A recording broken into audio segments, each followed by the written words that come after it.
केडीएमसीच्या मोहेली जलशुद्धीकरण केंद्राच्या देखभाल दुरुस्तीच्या कामात ठेकेदाराचा हलगर्जीपणा, शिवसेना पदाधिकारी मयूर पाटील यांचा आरोप। आमच्या प्रभाग क्रमांक 4 मध्ये येथील स्थानिक नगरसेविका नमिता पाटील व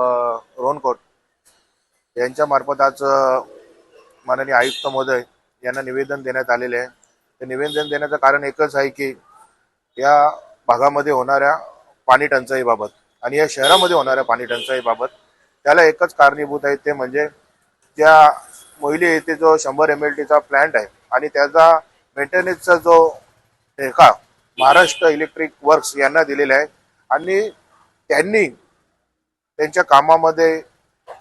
नेहमीच तक्रारी येतात, कामामध्ये हलगर्जीपणा असल्या कारणाने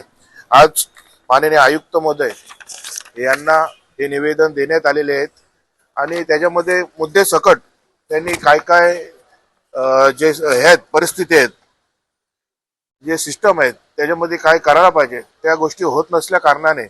आज आपल्या शहराला सुरळीतपणे पाणी टंचाई होत नाही आणि त्याच्यामुळे